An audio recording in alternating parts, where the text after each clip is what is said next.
And welcome to episode 2 of Toward the Games, Brisbane 2032. I'm David Luttsy from Nova Radio in Brisbane, joined by Chris Jones, the man at the newspaper in Queensland, the Courier Mail. Hello, Chris. How are you? Look, I'm very well, and I'm so much better to see that you're wearing your Expo 88 souvenir T-shirt today, Luttsy, with Expo Oz, the platypus in the yellow safari suit waving to us from your chest. We have a very special guest with us on the show today, which we'll introduce to you at some length in just a moment, because this is a prominent figure through the 80s and the 90s and beyond of Brisbane as a city and also as a sporting and event destination. But I also have a nice photo of you I want to bring up at some point during the podcast today as well. But very special guest with us today, Chris. But before we introduce you to that... well, what memories have you got of Expo 88? Luttsy, like, it was a defining moment in our history, and that's what this podcast is about. World Expo 88 for me was a game changer as a young kid, as a 12-year-old in Brisbane. It's certainly every part of passion for the media I have comes from World Expo 88. I remember being absorbed by the Channel 10 or Channel X pavilion, which allowed you to watch the news live on a nightly basis. And I literally did that every single night.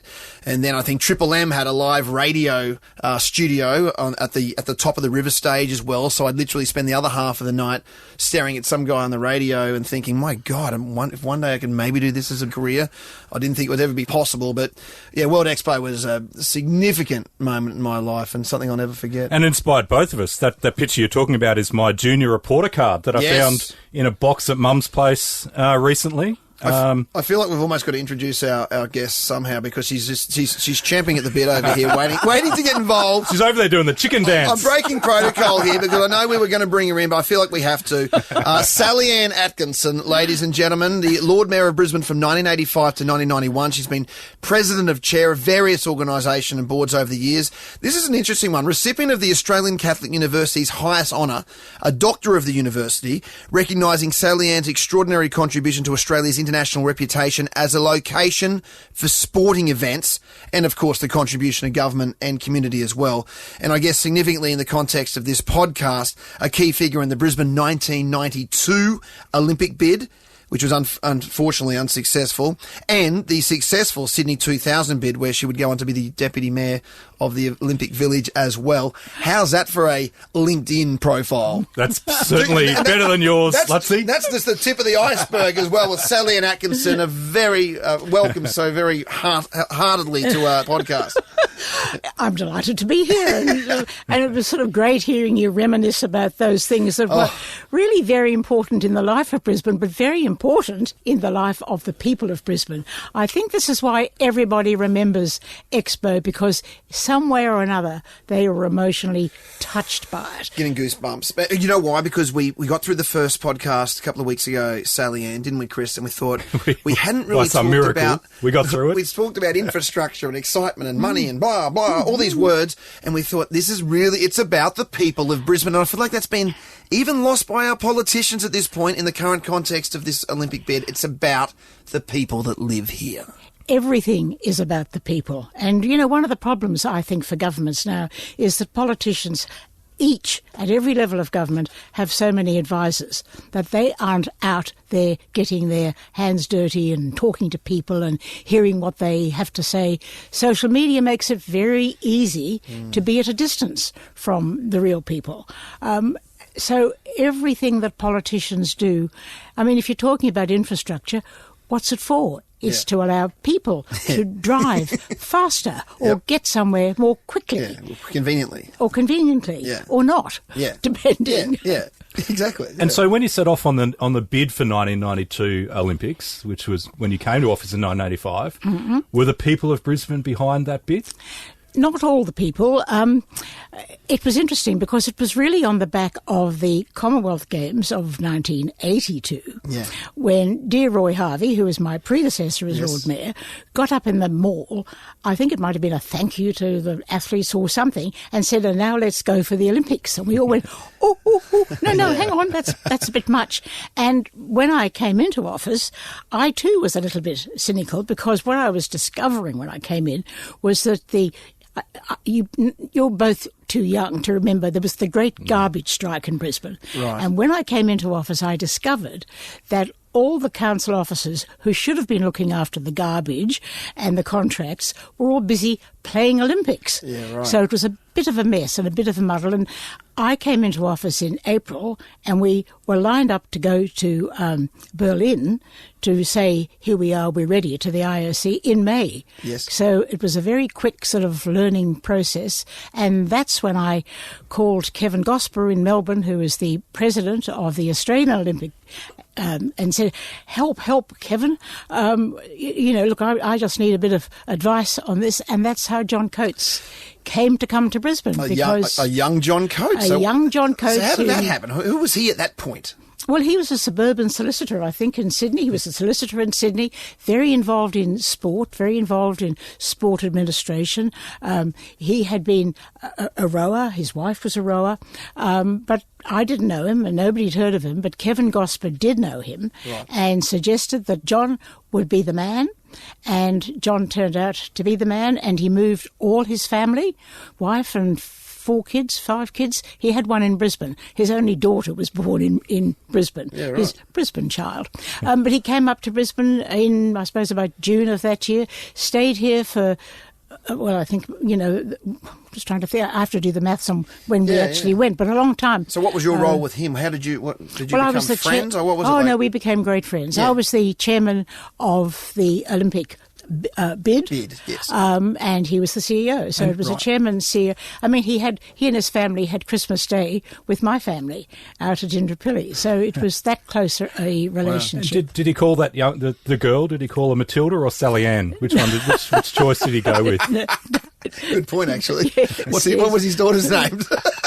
It could have been Sallyanne. Neither Sallyanne nor Matilda. So talk us through what happened when he got to Berlin, and here's Sallyanne.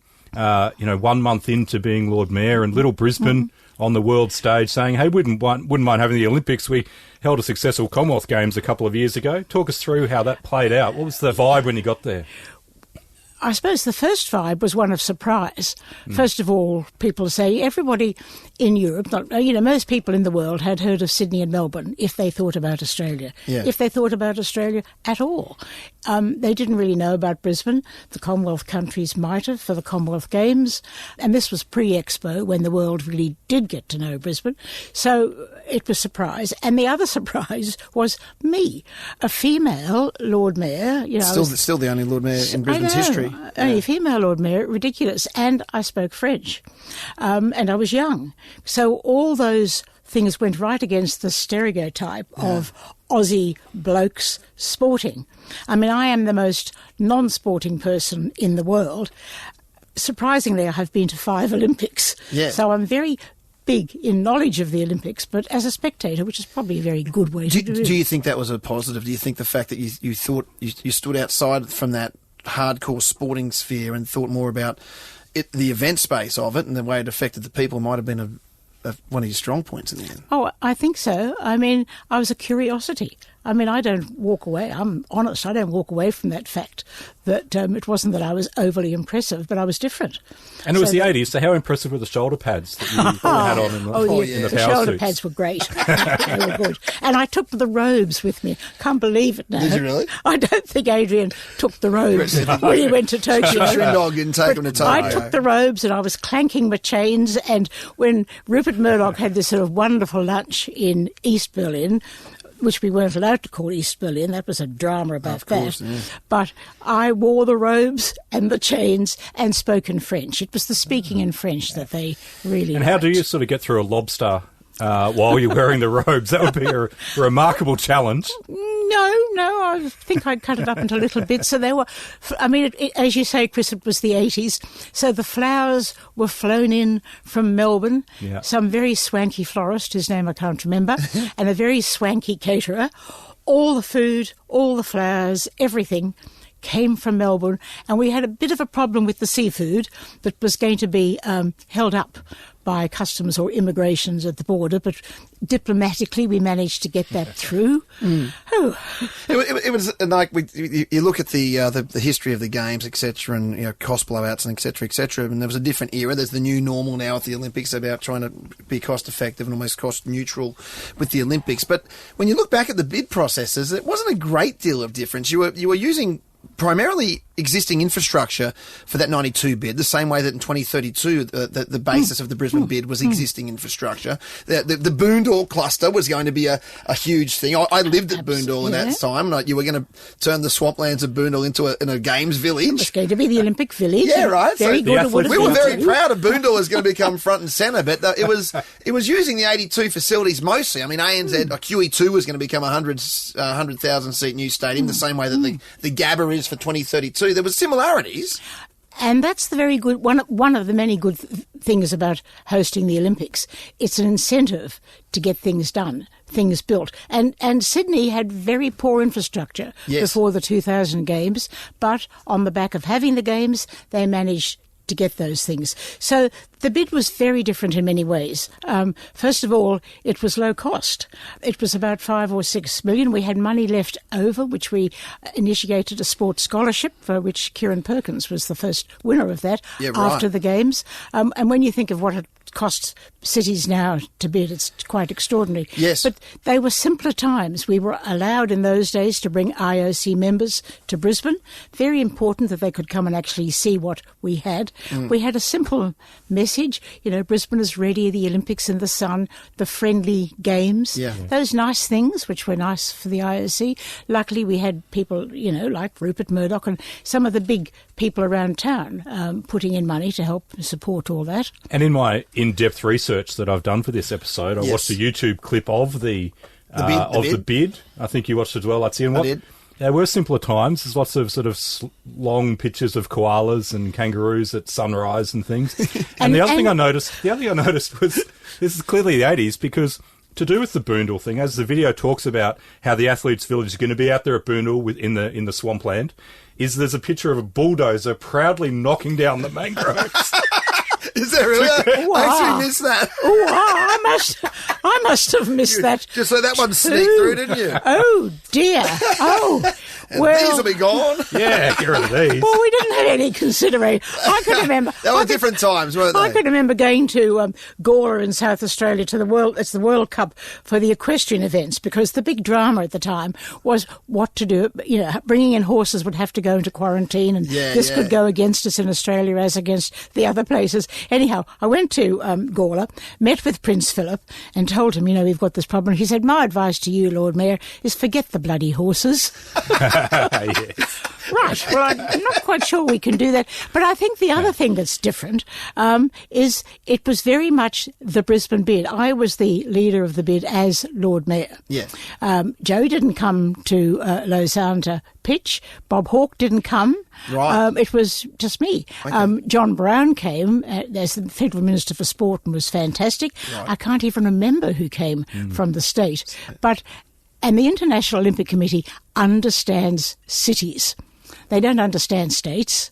They understand countries and they understand cities, because all those countries, they don't have states, they have cities. Yeah. So it was a city bid. When we did the next bid, because we were going to do another bid for 96, that was when we were going to have the megalopolis. Isn't that a great word? We were going to bring in the Gold Coast and the Sunshine Coast for this megalopolis. Megalopolis. The megalopolis. Megalopolis means a very, very, very, very big city. Yeah, it's huge. Bigger than Metropolis. It's a megaropolis. Bigger than it's a megatropolis. Megalopolis. Megalopolis. See, I'm going to be using that word this weekend. Yes, I don't know how we're going to use it. Yes. That's awesome. Oh, you'll find. I want you to try that after 3 beers. Ways. You'll find ways. Try saying megalopolis after a couple of brandies. Oh, you'll struggle. I think there's been a lot of talk this time about the friendship between the now IOC President Thomas Bach and Premier Anastasia Palaszczuk.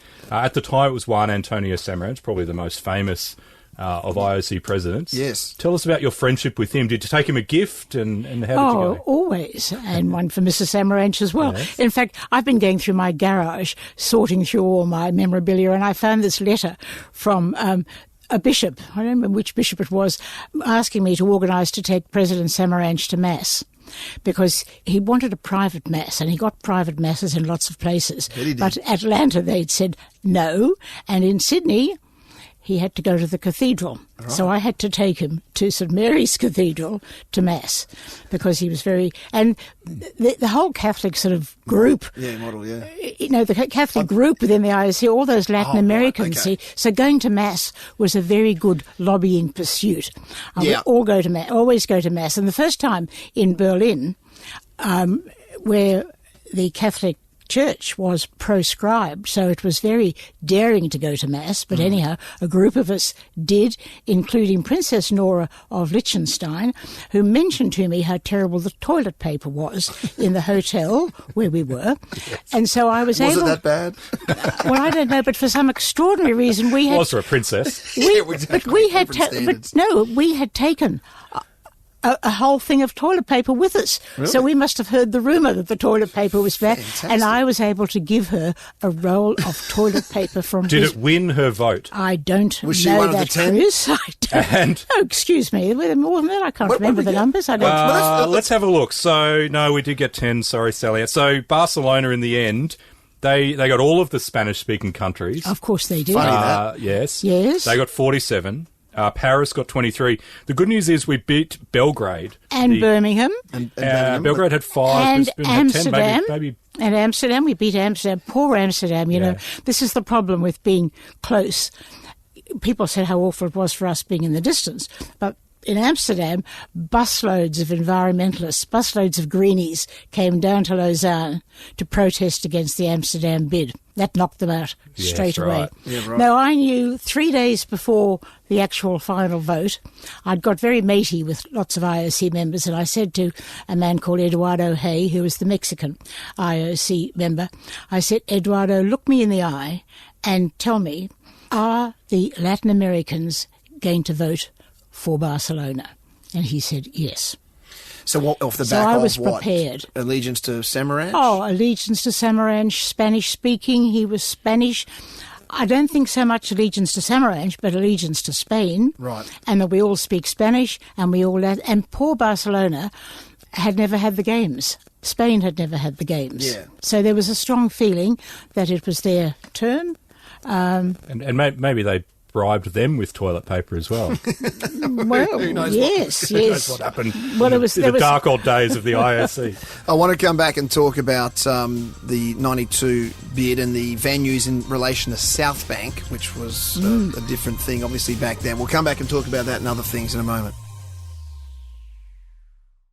Welcome back. This is Toward the Games, Brisbane 2032. We're joined by the Brisbane Lord Mayor, Sallyanne Atkinson, from 1985 to 1992, and the key player, the chairperson of the bid for the 92 Olympic bid for Brisbane. And also the matriarch. Apparently, of the current successful bid. 100%. Yes. We heard the other night at the Olympics dinner there, Sallyanne. Well, and apparently when they were, I didn't see the whole presentation in Tokyo, but apparently somebody from the IO said, "Oh yes, and how is Sallyanne?" They don't forget. So they Job for life, the IOC. Because I actually, and I kept in touch for many years. We exchanged Christmas cards. Many of them are dead, of course, now because they were seriously old and got older. And of course, the other thing, interestingly, was back in those days, in 85, there were only 4 female members of the IOC. How many now? 5. Is it really? No. I don't know the answer either, but there's lots because... Well, we'll have to put that in episode 3. We'll have to do our research for once. Research. Episode 3, research. Because the other thing is that the IOC... So it was 4 out of 100. Well, whatever. I can't remember the numbers. Yeah, but right. I was never too good at maths anyhow. The IOC then just had 1 member for each country, and then countries which had the Olympics, like Australia, got 2 members. Right, okay. But then they expanded it to have the presidents of the Olympic committees from each country and the sporting federations. Gotcha, so it's a much bigger organisation now. So when you, in 1985, just to set up exactly what was happening in Brisbane, Expo 88 had obviously already been commissioned. They would have been presumably starting to build that site on what was an old industrial site on the south banks of the Brisbane River. Well, in those days, the big issue was getting rid of what was actually there, the wharves and cement and concrete sort of dredging factories and things like that? Oh, that was sort of round the corner a bit, but right. There was a lot of old tumble down. It was considered a very dangerous place. When I was at university, I accidentally got the wrong tram and got off in South Brisbane, that area, and I remember a chap saying to me, "You shouldn't be here, girlie." Oh no, it was a rough area of town, and those buildings, those wharves, homes for many people had to be demolished. Demolished. But first of all, requisitioned by the government, by the council. It's interesting too. People ask me about the process of consultation for Expo, and when there was no consultation. Joe went wherever you went to get the the Expo, and came back and said, "We're having Expo." And pretty much Brian Walsh went off to wherever he went off to get the Commonwealth Games. And everybody thought, that's what governments were there for. They were elected. They made the decisions. And then a bulldozer would turn up. And then you got on with it. And coming through. The Dean brothers, wasn't it? Oh, well, that was another story. I can go on about that too. Let's sort of think about. So if this bid would have been successful, we would have had, the idea was 4 zones. So you had the central zone, which would have been things like boxing at Festival Hall, tennis at Milton, water polo at the Valley Pool. Then you would have had the Chandler zone, where Kieran Perkins, if we go to 92, would have won his first gold medal and set a world record in front of a home crowd. Chandler. Then you got Chandler, which was QE2 was going to be 95,000 capacity. So building that up, probably roll out Matilda again, I would imagine. And then out at Boondall, which we've spoken about, you would have had the basketball, beyond the Athletes Village basketball. Yes. There would have been the Dream Team. Out there for their debut in the Olympics. Gee, wouldn't the Dream Team have loved Boondall? Was it Sue's Corner or the Pizza Plaza? Where would they have eaten? I mean, you got the Golden Bamboo Chinese. There's a lot of great restaurants at Boondall. Lining up to get in the train at 10:30. I was going to say, how would they have got out of the car park, which is a major exercise. But it would have changed. It would have changed a whole heap of things. What would South Bank have become? Because after World Expo in '88, it would have then become the ICE, the International Broadcast Centre, at South Bank for the '92 Olympics. So that would have created an existing. Well, that would mean... South Bank have existed today? I was going to say that would mean that South Bank, as we know it, would not be there. And to me, South Bank is so much the jewel in the crown of Brisbane at the moment. I mean, there cannot be any other city in the world that has that amount of land on the banks of the river and within walking distance of the CBD. I went to Seville in 1999, 7 years after they had World Expo. And the Seville site was in a very similar position on the river, on the banks of the river, but 2.5 times as big as South Bank. And it was... grass higher than my head, dilapidated buildings. It was a wasteland, an absolute wasteland 7 years after World Expo 92 in Seville. Is all about planning and management. And if anybody asks me about 2032, we've got to get the planning and the management right now. I went to Expo in Vancouver in '86 on the way to the Commonwealth Games, as you would, looking at all the bidding there. And when I talked to people, '86, the Expo was happening, and they were in a bit of a panic in Vancouver because they hadn't done anything properly for what was going to happen afterwards. So when I came back in '86, I said, "No, we've got to start now." And the man who had actually got the sort of the gig, if you like, to do the planning for Expo in post-Expo in Vancouver, we got him out. We got all the developers, all the people in town together, big meeting in City Hall, saying, "Let's do this thing properly." And I do believe that that's why it has worked so well for us, because it's no use just having an event. You've really got to think build a legacy, right? And interestingly, the IOC now is very concerned about the legacy of the Games. Yes. They want to know, well, what are you going to do later? So, and I think that's a really good point. I mean, I think that's why, certainly at the Courier Mail, that's why we've been so supportive of the 2032 Games. It's not because of 2 weeks of sport in 11 years from now. It's because of the opportunity of what is Brisbane in 2050. Exactly. The only way we're going to be amazing in 2050 is through the delivery of the Olympic Games. And so, if you were still Lord Mayor, or what would you be picking up as the 1 or 2 things that you think really need to deliver in terms of the legacy out of the 2032 Olympics? I think it's very hard, Chris, to talk about 1 or 2 things. I think we just have to make sure that everything we do as we go along, we're not just thinking about the Games. We're thinking about what will this city look like, you're right, in 2050, because it's not so much what we do right, it's what we could do wrong. And we have to make sure that we don't make any mistakes on the way through, that we don't build anything that, won't last. And I think that's right. We're not going to do that, because I think the plan that's been set out, and I think it's great that we now have, really for the first time, the 3 levels of government working. This is the first time that the federal government has come aboard and said we're going to fund 50% of the operating costs. Yes. That was always the worry to people. And back, once again, when you asked me what was the community feeling like in 85, people were still remembering Montreal and Munich, Moscow, those games that were not successes, not total successes, for a whole variety of reasons. And they talked about how much Montreal cost. But it's very difficult. These figures can be fudged. And people, when I hear politicians talk about X billion dollars and this, no, you can't actually quantify it. Yep. You can say it because people don't spend money. I mean, the Sydney Olympic people in shops in Sydney, for example, were very disappointed in the Olympics because, the people who come to the Games are not necessarily going to go and shop. Yes, They've come to look at the sporting events. So you have to look beyond those events. I still think I've got this whole theory, Sallyanne. I want to see if you run with it, you too, Christopher. I think the Expo and the Olympics are more intrinsically linked than we think it should be. And I'll tell you why, because I, just before COVID, went to San Francisco and I realised the history that I think San Francisco back in the day, like 1920s, had World Expo.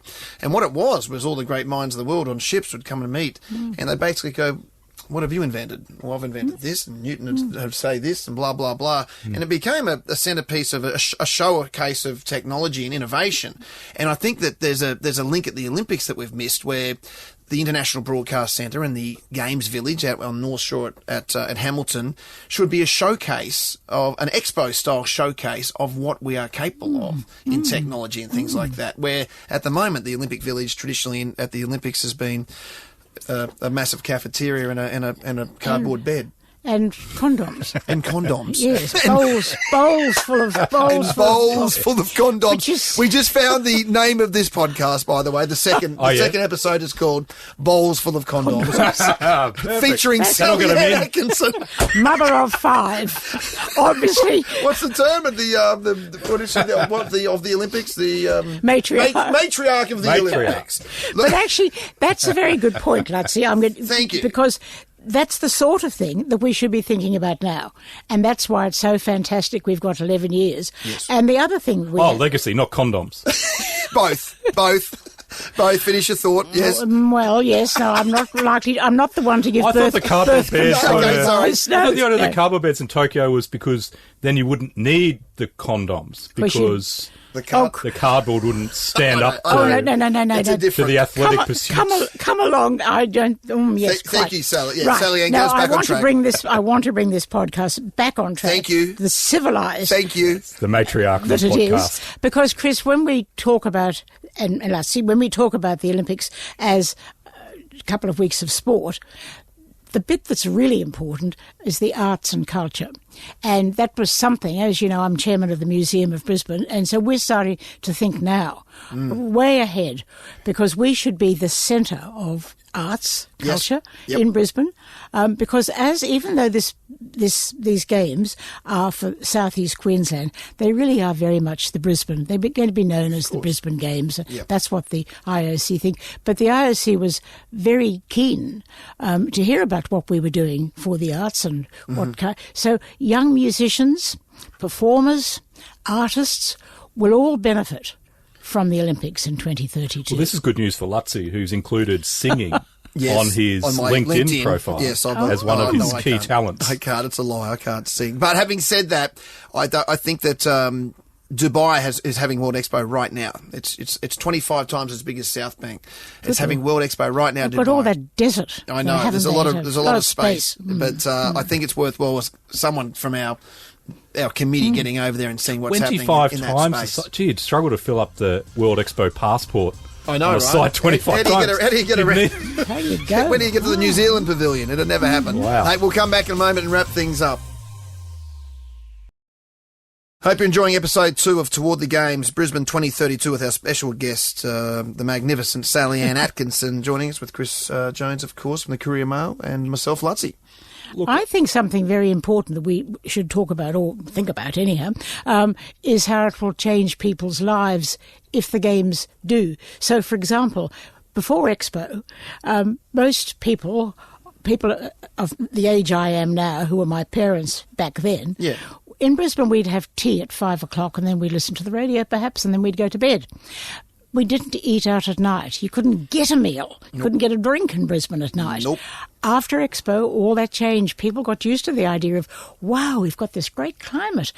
And back then, the health regulations said that if we had eating on the footpath or eating out of doors, the flies would carry us off and the dust would choke us. And Sallyanne, to this day, that still shocks me, not shocks me, in a nice way, I think, when someone says, we're changing this precinct so we can get meals at 11. I still go, What? We can do that in Brisbane? I think to this day that's still a thing that's very much changing. We're still coming to grips as Brisbane people that we are becoming, hopefully, a cosmopolitan city that can perform on an international level. And because all those people from all over the world came to Brisbane and said, wow, look what you've got here, we went, oh, because we were so used to the Great Southern Put-Down up till then. Brisbane, Sydney and Melbourne would go, oh, Brisbane, yes. Easy which then leads to, the slogan for the bid, which was Brisbane's ready.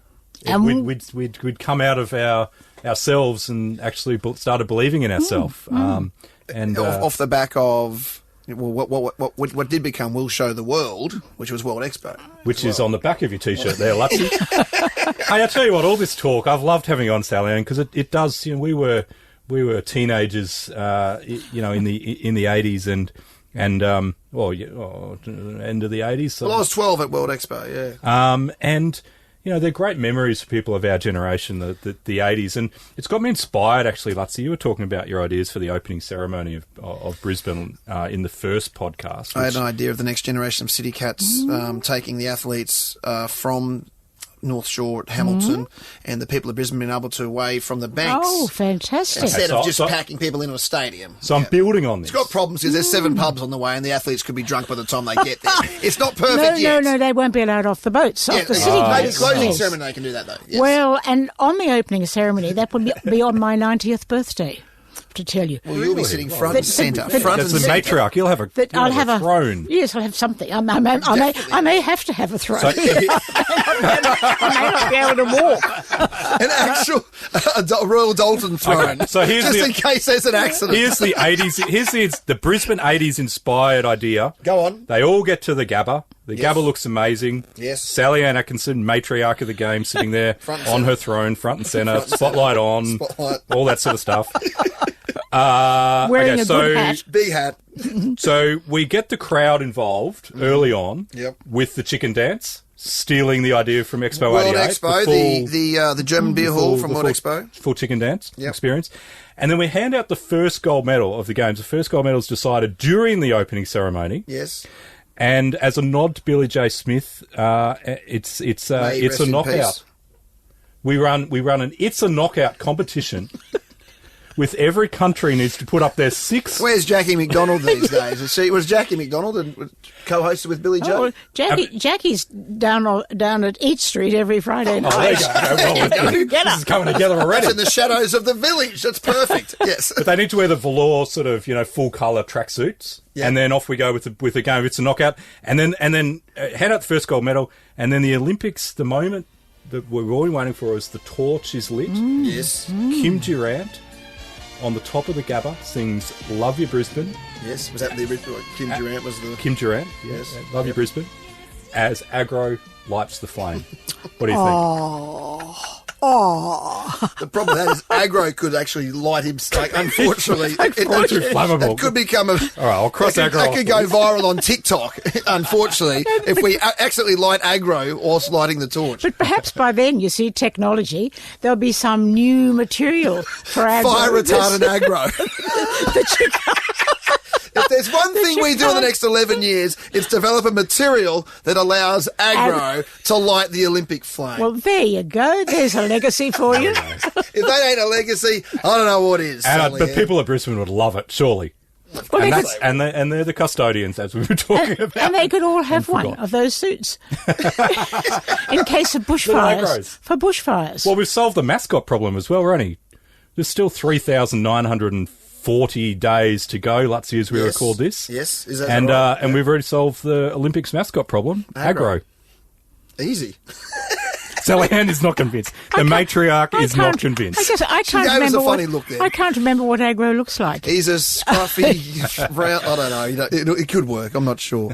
So, but are you excited about the Olympics? Do you feel the same passion you did back in the day as a Brisbaneite? I feel the passion, but I'm pacing myself. It's a way to go. It's a way to go. And as I said, it's really important that, we get the management right and we don't get overly excited and carried away and we don't get complacent to think that because we've got the games, there it is. But but I think once again, the fact that we've got all these the 3 levels of government working well together. Okay. Because I remember, before the Commonwealth Games, there was a lot of squabbling that went on in those years before that, and we don't want that. Wasted oxygen. Very, very wasted time. Yeah. And of course, now with social media, everybody knows everything, what everybody thinks all the time.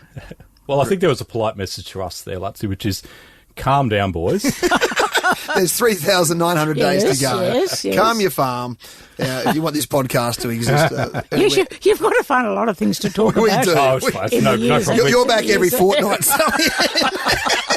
Yeah. Well, we'd dearly love to have you at some point again moving forward, and so terrific to have you in for your insight, because as great as it is to look back and feel all historic and nostalgic, I think that the great thing is that Expo created, and then the movements across Brisbane through time is that guys like Chris and I, who met at the Olympic torch relay in 2000. Oh, truly? That's where we met, and here we are 21 years later, still working together with a forward passion. With you in the room is, I think, a pretty special, pretty cool thing. And which reminds us, it's all about people. It's all about the people. Now, just a reminder, as we get off air, I'm going to go and subscribe Sallyanne up on her podcast app, and Yes. And I'd suggest that the listener should probably do the same. Yes, everyone subscribe. You'll be helping us out, and keep an eye on we'll have Instagram set up over the next couple of weeks, but at the moment at Luttsy. Seems like hard work. It does. So at the moment, at least at Luttsy for me. You got Instagram, Sallyanne? No. I do. You do? I do. And Facebook. Oh, okay, I have all there we these go. things, but I don't actually know how to use them all as well as I possibly could. Look, we'll sort We'll this take a out. photo now. We'll post it to your Instagram. But subscribe. At Olympics matriarch. Yeah, let's get that. Let's copyright that immediately. I'll trademark that. But toward the games, Brisbane 2032. Sallyanne, thank you so much for joining us, and we look forward to your ongoing passion. Lots of chats and in the chats years ahead. as we head towards these games. And we will all see you next time. Thank you very much for listening.